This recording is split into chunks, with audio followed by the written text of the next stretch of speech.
গল্পের radio by পুবালি চ্যানেলের আজকের নিবেদন প্রভাত কুমার মুখোপাধ্যায়ের লেখা একটি ভৌতিক কাহিনী। আমার নাম শ্রী উপেন্দ্রনাথ ঘোষ। নিবাস বীরভূম জেলার টগরা নামক গ্রামে। 1872 খ্রিস্টাব্দে আমি বিএ পাশ করিয়া চাকরির সন্ধানে প্রবৃত্ত হই। কয়েক মাস ধরিয়া বহু স্থানে বহু আবেদন করিলাম, কিন্তু কোনরূপ ফল হইল না। অবশেষে সিউড়ি জেলা স্কুলে দ্বিতীয় শিক্ষকের পদ শূন্য হইয়াছে সংবাদ পাইয়া স্বয়ং সদরে গিয়া বহু লোকের খোসামত করিয়া উক্ত কর্মে নিযুক্ত হইলাম। আমার বেতন হইল মাসিক 50 টাকা। আমাদের গ্রাম হইতে সিউড়ি 12 ক্রোশ পথ ব্যবধান। বরাবর একটি কাঁচা রাস্তা আছে। আমি গ্রামে ফিরিয়া গিয়া নিজের জিনিসপত্র লইয়া আসিয়া 2 দিন পরে নূতন কর্মে প্রবৃত্ত হইলাম। যেমন অল্প বেতন সেইরূপ একটি ছোটোখাটো সস্তা বাড়ি খুঁজিতে লাগিলাম, কিন্তু পাইলাম না। হেডমাস্টার মহাশয়ের বাসাতেই শয়ন ও আহারাদি করি, দিবসে বিদ্যালয়ে কর্ম করি এবং অবসর সময়ে বাসা খুঁজিয়া বেড়াই। অবশেষে শহরের প্রান্তে একটি বৃহৎ খালি পাকা বাড়ির সন্ধান পাইলাম। বাড়িটি বহুকাল খালি পড়িয়া আছে। স্থানে স্থানে ভগ্ন তথাপি বাস উপযোগী কয়েকখানি ঘর তাহাতে ছিল। মাসিক 5 শিকা মাত্র ভাড়া দিলেই বাড়িখানি পাওয়া যায়। কিন্তু গুজব এই যে বাড়িটিতে ভূত আছে। তখন আমি সদ্য কলেজের ছোকরা, ইয়ং বেঙ্গল। ভূতের ভয়ে যদি পশ্চাৎপদ হয় তবে আমার বিদ্যা মর্যাদা একেবারে ধূলিসাৎ হইয়া যায়। সুতরাং বাড়ি লওয়াই স্থির করিলাম। কিন্তু অত দূরে একাকী থাকা নিরাপদ নহে। চোর ডাকাতের ভয়ও তো আছে। তাই একজন সঙ্গী অনুসন্ধান করিতে লাগিলাম। একজন জুটিয়াও গেলেন। তিনি আমাদেরই স্কুলের 4র্থ শিক্ষক, নাম রাসবিহারী মুখোপাধ্যায়। যদিও তিনি বিএ পাশ করেন নাই, তথাপি কলেজে অধ্যয়ন করিয়াছেন এবং নিজেকে ইয়ং বেঙ্গল শ্রেণীভুক্তই মনে করেন। তাহার পূর্ববাসায় কিছু অসুবিধা হইতেছিল, তাই তিনি আমার সহিত যোগদান করিয়া সেই বাড়িটি লইতে প্রস্তুত হইলেন। একজন পাচক ব্রাহ্মণ স্থির করা গেল, কিন্তু তাহারা রাত্রিকালে সে বাড়িতে থাকিতে অস্বীকৃত হইল। বলিল কাজকর্ম সারিয়া আমাদিগকে খাওয়াইয়া দাওয়াইয়া রাত্রি 9টার মধ্যে আপন আপন গৃহে ফিরিয়া যাইবে। কি করি, তাহাতেই সম্মত হইতে হলো। পরবর্তী রবিবার প্রাতে জিনিসপত্র লইয়া সেই বাড়িতে গিয়া বাসা করিলাম। বাড়িটি বহুকালের নির্মিত। চারিদিকের প্রাচীর স্থানে স্থানে ভগ্ন। গো মহিষাদি নিবারণ করিবার জন্য বাঁশের বেড়া বাঁধা আছে।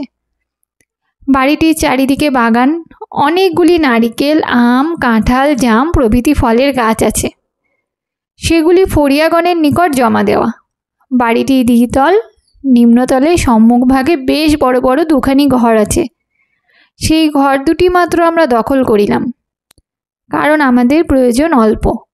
বাড়ির পশ্চাতে একটি পুষ্করিণী, তাহার জল পানযোগ্য নহে, স্নানযোগ্যও নহে, তবে বাসন মাজা প্রভৃতি গৃহকর্ম তাহাতে হইতে পারিত। বাড়ির অল্প দূরে একটি উৎকৃষ্ট দীর্ঘিকা ছিল। আমরা সেইখানে গিয়াই স্নান করিতাম এবং পান রন্ধনের জন্য সেই জল আনয়ন করিত। একখানি ঘর আহারাদি করিবার জন্য নির্দিষ্ট করিলাম। অপরখানিতে 2টি চৌকি পাতিয়া আমরা 2 জনে শয়ন করিতে লাগিলাম। সমস্ত রাত্রি ঘরে প্রদীপ জ্বালা থাকিত। এইরূপে কিছুদিন যাই। ইতিমধ্যে দশহরার 2 দিন ছুটি হইল। সেই সঙ্গে একটা রবিবারও পাওয়া গেল। আমি বাড়ি গেলাম। বাড়িতে 2 দিন মাত্র থাকিয়া তৃতীয় দিন পদব্রজে সিউড়ি যাত্রা করিলাম। আমাদের গ্রামের 1 ক্রোশ পরে হাতছালা বলিয়া একটি গ্রাম আছে। পূর্বে এখানে স্থানীয় জমিদারের অনেকগুলি হাতি বাঁধা থাকত। হাতিশালা হইতে হাতছালা নামটি উৎপন্ন হইয়াছে। সেই গ্রামের প্রান্তে সড়কের ধারে একটি মন্দির আছে। সেই মন্দিরে রমাপ্রসন্ন মজুমদার নামক একজন ব্রাহ্মণ সর্বদা বাস করেন এবং আপনার তপ জপে নিযুক্ত থাকেন। তিনি একজন সিদ্ধ পুরুষ বলিয়া বিখ্যাত। চতুষ্পার্শ্ববর্তী গ্রামের লোকেরা তাহাকে যথেষ্ট শ্রদ্ধা ভক্তি করে। সেইখান দিয়া যাইতে যাইতে দেখিলাম মজুমদার মহাশয় খড়ম পায়ে দিয়া মন্দিরের বাহিরে দাঁড়াইয়া আছেন। দেখিয়া রাস্তা হইতে নামিয়া গিয়া আমি তাহাকে প্রণাম করিলাম। আশীর্বাদ করিয়া তিনি আমাকে বলিলেন, বাবা, তুমি কোথা যাইতেছ? আমি উত্তর করিলাম, শিউরি স্কুলে আমার মাস্টারি চাকরি হইয়াছে। দশহরার ছুটিতে বাড়ি আসিয়াছিলাম, কল্য স্কুল খুলিবে, তাই ফিরিয়া যাইতেছি। মজুমদার মহাশয় একটু চিন্তা করিয়া বলিলেন, বাবা, আজ কি তোমার না গেলেই নয়? আজ বাড়ি ফিরিয়া যাও, কল্য তখন যাইও।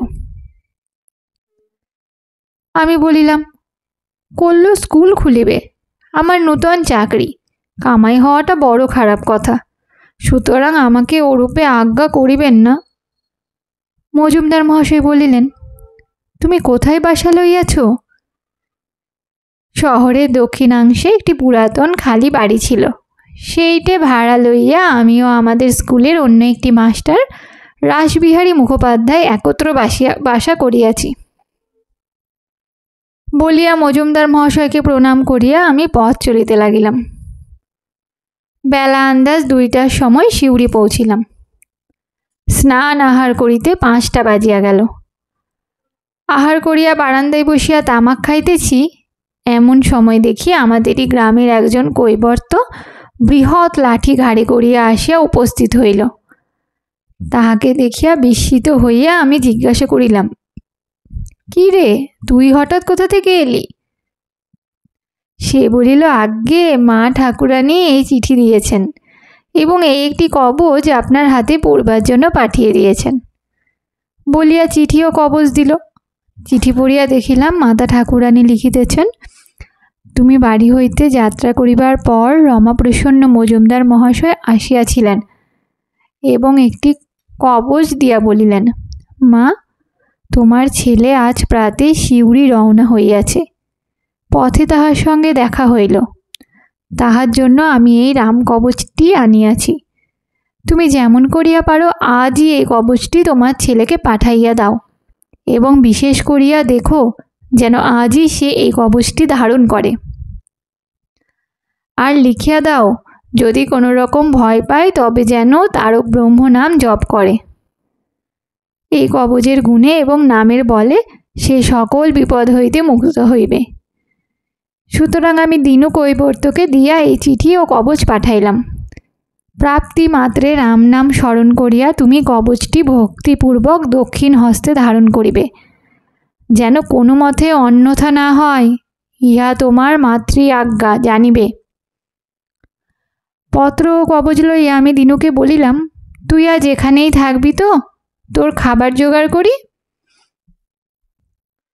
সে বলিল, আগে না, মা ঠাকুরানী বিশেষ করিয়া বলিয়া দিয়াছেন, তুই নিজে দাঁড়াইয়া থাকিয়া কবচটি পড়াইয়া দিবি এবং আজ রাত্রেই আসিয়া আমাকে সংবাদ দিবি যে আমার ছেলে কবচ পড়িয়াছে। সুতরাং তাহাকে থাকিবার জন্য আর অনুরোধ করিলাম না। তাহার হাতে 2 আনা পয়সা দিয়া বলিলাম, এই নে, বাজার হইতে কিছু মুড়ি মুড়কি কিনিয়া পথে খাইতে খাইতে যাইবি। তাহার সম্মুখে কবচটি আমি হস্তে ধারণ করিলাম। সে আমায় প্রণাম করিয়া বিদায় গ্রহণ করিল। সেদিন রাত্রে আহার আদির পর যথা সময়ে 2 জনে শয়ন করিলাম। উভয়ের চৌকির শিয়রে 2টি বড় বড় জানালা খোলা ছিল। আকাশে মেঘ, মাঝে মাঝে গুড়ি গুড়ি বৃষ্টি পড়িতেছে। আবার মাঝে মাঝে প্রবল বায়ু আসিয়া মেঘকে উড়াইয়া একাদশীর চন্দ্রকে দৃশ্যমান করিতেছে। আমরা 2 জনে কিয়ৎক্ষণ গল্পগুজব করিয়া নিস্তব্ধ হইলাম। পথশ্রমে কাতর ছিলাম, শীঘ্রই ঘুমাইয়া পড়িলাম। অনেক রাত্রে হঠাৎ ঘুম ভাঙিয়া দেখি বাতাসে প্রদীপটা নিবিয়া গিয়াছে। ক্ষীণ মেঘপুঞ্জের অন্তরাল হইতে জ্যোৎস্নালোক জানালা পথে প্রবেশ করিয়া বিপরীত দিকের দেওয়ালের একটা অংশ আলোকিত করিয়াছে। ঘুমে জড়িত চক্ষু অল্প খুলিয়া দেখিলাম যেন একটা কঙ্কালসার বৃদ্ধ আমার শয্যার উপর হাঁটু গাড়িয়া থাবা পাতিয়া বসিয়া আছে। তাহার মুখখানা যেন বহুদিন রোগে শীর্ণ, গালের চামড়া ঝুলিয়া পড়িয়াছে। দন্তহীন মাড়ির ওপর তাহার ওষ্ঠদ্বয় চুপসিয়া বসিয়া গিয়াছে। মাথায় সাদা ছোট চুলগুলো যেন দাঁড়াইয়া রহিয়াছে। তাহার চক্ষু দুটা হইতে যেন ক্রোধ, ঘৃণা ও বিদ্রূপের জ্বালা বহির্গত হইতেছে। দেখিয়া আমি আপাদমস্তক শিহরিয়া উঠিলাম। ভয়ে চক্ষু মুদ্রিত করিলাম, কিন্তু সে অবস্থায় অধিকক্ষণ থাকিতে পারিলাম না। আবার চক্ষু খুলিলাম। আবার দেখিলাম সেই বীভৎস মূর্তি ঠিক সেই অবস্থায় বসিয়া আছে। তখন হঠাৎ মাতা ঠাকুরানীর পত্রের কথা স্মরণ হইল। মনে মনে বলিলাম, আমার ভয় কি, আমার হস্তে রক্ষা কবচ রহিয়াছে, এবং মৃদুস্বরে তারক ব্রহ্ম নাম জপ করিতে লাগিলাম। কিয়ৎক্ষণ পরে আবার চক্ষু খুলিলাম। তখন সে মূর্তি আর নাই। সাহস পাইয়া উঠিয়া বসিলাম এবং জড়িত কণ্ঠে আমার বন্ধুকে ডাকিতে লাগিলাম। রাসবিহারী বাবু উঠিয়া বলিলেন, মহাশয়। আমি তখন প্রদীপ জ্বালিয়া সমস্ত ঘটনা তাহাকে প্রকাশ করিয়া বলিলাম। তিনি অত্যন্ত ভীত হইলেন। সমস্ত রাত্রি আমরা গল্প করিয়াই কাটাইয়া দিলাম। পরদিন প্রভাতে সে গৃহ ত্যাগ করিয়া অন্যত্র আশ্রয় গ্রহণ করিলাম। আহারাদি করিয়া 10:30টার সময় স্কুলে গেলাম। টিফিনের সময় ডাকওয়ালা পিয়ন একখানি পত্র দিল। দেখিলাম সেখানে রমাপ্রসন্ন মজুমদারের মহাশয় লিখিয়াছেন। চিঠির তারিখ ও ছাপ গত কল্যকার। চিঠিখানিতে লেখা আছে, শ্রী শ্রী দুর্গা শরণং। বাবা জীবন, গত কল্য তোমার সহিত সাক্ষাৎ হওয়ার পর আমি তোমাদের বাটিতে গিয়াছিলাম এবং তোমার মাতা ঠাকুরানীকে তোমার নিমিত্ত একটি রাম কবচ দিয়া আসিয়াছি। তাহাকে অনুরোধ করিয়াছি যে অদ্যই তিনি সেটি যে কোনো উপায়ে যেন তোমাকে পাঠাইয়া দেন, যাহাতে অদ্যই নিশা গমের পূর্বে তুমি কবচটি ধারণ করিতে পারো। বোধ হয় অদ্যরাত্রে তুমি কোনরূপ ভয় পাইবে, কিন্তু সেই রাম কবচটির গুণে তোমার কোনো বিপদ হইবে না। কবচটি তুমি নিয়ত ধারণ করিয়া থাকিবে এবং আর যদি কখনো ভয়ের কারণ ঘটে তবে তারক ব্রহ্ম নাম জপ করিবে। সর্বদা শুদ্ধাচারে থাকিবে। অতর কুশল। মা ভবানী তোমার মঙ্গল করুন। ইতি নিয়ত আশীর্বাদক শ্রী রমাপ্রসন্ন দেব শর্মা। পত্রখানি পড়িয়া আমার বিস্ময়ের অবধি রইল না। সেখানেই রাসবিহারীবাবুকে দেখাইলাম। তিনিও খুব আশ্চর্য হইলেন। পূজা ছুটির সময় বাড়ি গিয়া প্রথমেই মজুমদার মহাশয়কে প্রণাম করিতে গেলাম। যে বিপদ হইতে আমাকে তিনি উদ্ধার করিয়াছেন তাহার জন্য অনেক কৃতজ্ঞতা প্রকাশ করিয়া জিজ্ঞাসা করিলাম, আচ্ছা, আমি যে সেই রাত্রে ভয় পাইব এ কথা আপনি কি করিয়া জানিতে পারিয়াছিলেন? একটু মৃদু হাস্য করিয়া মজুমদার মহাশয় বলিলেন, তুমি যখন সেদিন আসিয়া আমাকে প্রণাম করিলে তখনই আমি দেখিলাম একটি প্রেতাত্মা তোমার পশ্চাতে বেড়াইতেছে। কোনো কারণে সে তোমার উপর ভয়ানক ক্রুদ্ধ হইয়াছে এবং তোমার প্রাণহানি করিবার মানসেই তোমার সঙ্গ লইয়াছে। কেবল উপযুক্ত ক্ষণ পায় নাই বলিয়া সে পর্যন্ত কৃতকার্য হইতে পারে নাই। তুমি চলিয়া গেলে আমি গণনা করিয়া দেখিলাম যে সেই রাত্রেই ক্ষণ উপস্থিত হইবে। তাই তাড়াতাড়ি একটি নাম কবচ লিখিয়া তোমার মাতা ঠাকুরানীকে দিয়া আসিয়াছিলাম। যাহা হোক, কবচটি তুমি কখনো পরিত্যাগ করিও না। আমি বলিলাম, মজুমদার মহাশয়, আমার সঙ্গে যে লোকটি সেই ঘরে শয়ন করিতেন তিনি কোনরূপ ভয় দেখিলেন না কেন? আমরা উভয়েই একত্রে সেই বাড়িতে ছিলাম, তবে আমার উপরেই ভূতেরা তো আক্রোশ কেন? মজুমদার মহাশয় জিজ্ঞাসা করিলেন, সে লোকটির নাম কি? তাহার নাম রাসবিহারী মুখোপাধ্যায়। তিনি ব্রাহ্মণ, এই কারণে ভূত সহসা তাহার কিছু করিতে পারে নাই। তুমি কায়স্থ, তোমার প্রাণহানি করা তাহার পক্ষে সহজ হইত। এই কথা শুনিয়া কিয়ৎক্ষণ আমি নীরবে চিন্তা করিতে লাগিলাম। পরে বলিলাম, সে ভূত কি এখনো আমার অনিষ্টার চেষ্টা করিতেছে? করিতেছে, আর একবার সে তোমায় দেখা দেবে, কিন্তু সে ক্ষণ কতদিনে উপস্থিত হইবে তাহা আমি এখন বলিতে পারি না। এই রাম কবজের বলে তোমার কোনো বিপদ হইবে না। তাহার পর ৮ বৎসর কাটিয়া গেল। সে ভূতের কথা আমি প্রায় বিস্মৃত হইলাম, কিন্তু রামকবচটি বরাবর সযত্নে ধারণ করিয়াছিলাম। আমি ক্রমে দ্বিতীয় শিক্ষক হইতে প্রধান শিক্ষকের পদে উন্নীত হইলাম। পরে আরও কয়েক বৎসর সুখ্যাতির সহিত কর্ম করিয়া প্রেসিডেন্সি বিভাগের ডেপুটি ইন্সপেক্টর পদ প্রাপ্ত হইলাম। আমার বেতন ১৫০ টাকা হইল। মফস্বলে নানা স্থানে ভ্রমণ করিয়া আমাকে বিদ্যালয় পরিদর্শন করিতে হইত। একদিন মেদিনীপুর জেলার একটি গ্রাম্য স্কুল পরিদর্শন করিতে যাইতেছি। সন্ধ্যার পর আহারাদি করিয়া একখানি গরুর গাড়ি ভাড়া করিয়া সেই গ্রামাভিমুখে রওনা হইলাম। শরৎকালের পরিষ্কার রাত্রি, আকাশে চাঁদ ছিল। ডিস্ট্রিক্ট বোর্ডের পাকা রাস্তা দিয়া গাড়ি মন্থর গমনে চলিয়াছে। আমি প্রথম শুইয়া একটু ঘুমাবার চেষ্টা করিলাম। ঘণ্টা ২ এপাশ ওপাশ করিয়া যখন কিছুতেই ঘুম হইল না, তখন চক্ষু মুছিয়া উঠিয়া বসিলাম। দেখিলাম গাড়োয়ান তাহার বসিবার সেই সংকীর্ণ স্থানটুকুতে কোনো প্রকারে শুইয়া ঘুমাইয়া পড়িয়াছে। জ্যোৎস্না রাত্রি, পরিষ্কার পথ পাইয়াছে, গরু ২টি অবাধে আপন মনে চলিয়াছে। রাস্তার ২ ধারে বৃক্ষের শ্রেণী, কোথাও দূরে দূরে, কোথাও বা ঘন সন্নিবদ্ধ। ঝুরঝুর করিয়া বাতাস দিতেছে। গাড়োয়ান আরামে নিদ্রা যাইতেছে দেখিয়া গরিবকে জাগাইতে আমার ইচ্ছা হইল না। অথচ গরু ২টা অরক্ষিত অবস্থায় পথ চলে, তাহাও নিরাপদ নহে। এই বিবেচনা করিয়া আমি শুইলাম না, বসিয়াই রহিলাম। এই অবস্থায় প্রায় ঘণ্টাখানেক কাটিল। আমার একটু তন্দ্রা আসিতে লাগিল। আমি বসিয়া বসিয়া ঢুলিতে লাগিলাম। হঠাৎ গরু ২টা থামিয়া গেল। একটা ঝাঁকুনি দিয়া গাড়িখানা দাঁড়াইয়া পড়িল। আমার তন্দ্রা ছুটিয়া গেল। চক্ষু খুলিয়া দেখি সেই ভীষণ মূর্তি।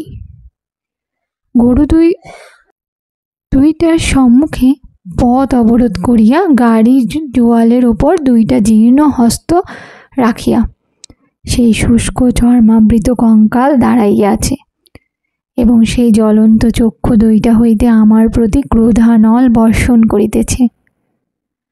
দেখিয়া আমার শরীরের রক্ত হিম হইয়া গেল। আমি কাঁপিতে লাগিলাম। বুকের কাছে হাত রাখিয়া তারক ব্রহ্ম নাম জপ করিতে লাগিলাম। কিছুক্ষণ জপ করিতে করিতে দেখিলাম সে মূর্তি ছায়ার ন্যায় মিলাইয়া যাইতেছে। যখন সে একেবারে অদৃশ্য হইয়া গেল, গরু ২টা তখন গাড়ি পশ্চাতে ঘুরাইয়া দিয়া মহাবেগে ছুটিতে লাগিল। ঝাঁকানিতে গাড়োয়ানের ঘুম ভাঙিয়া গেল। সে ধরফর করিয়া উঠিয়া বলিল, বাবু, এ কি, গরু এমন করিয়া ছুটিতেছে কেন? আমি আসল কথা তাহাকে না বলিয়া কেবলমাত্র বলিলাম, হয়তো পথে কোনো ভয় দেখিয়াছে, তাই ছুটিয়া বাড়ি যাইতেছে। গাড়োয়ান তখন গাড়ি থামাইবার এবং মুখ ঘুরাইবার জন্য অনেক চেষ্টা করিল। গরু ২টির লাঙল টানিয়া ছিঁড়িয়া ফেলিবার উপক্রম করিল, কিন্তু কিছুতেই তাহারা দাঁড়াইল না। দৌড়িতে দৌড়িতে অবশেষে যখন একটি গ্রামের বাজারে উপনীত হইল এবং সেখানে অনেক লোকজন ও অন্যান্য গরুর গাড়ি দেখিতে পাইল, তখন দাঁড়াইল। গরু ২টি ভয়ানক শ্রান্ত হইয়া পড়িয়াছিল দেখিয়া আমি গাড়োয়ানকে বলিলাম, থাক, আজ আর কাজ নাই, গরুকে খুলিয়া দাও, উহাদের মুখে ঘাস জল দাও, করল প্রভাতে তখন আবার যাওয়া যাইবে। অদ্য রাত্রে এইখানেই বিশ্রাম করি। তাহার পর আরও ৭ বৎসর কাটিয়াছে, কিন্তু আর কখনো কোনরূপ ভয় পাই নাই। সেই রামকবচটি এখনও ধারণ করিয়া আছি এবং যতদিন বাঁচিব ধারণ করিয়া থাকিব। আমার মাতৃদেবীর এবং মজুমদার মহাশয়ের লিখিত সেই পত্র ২খানি অদ্যপি আমার নিকটে আছে। যদি কেহ দেখিতে ইচ্ছা করেন তো দেখাইতে পারি।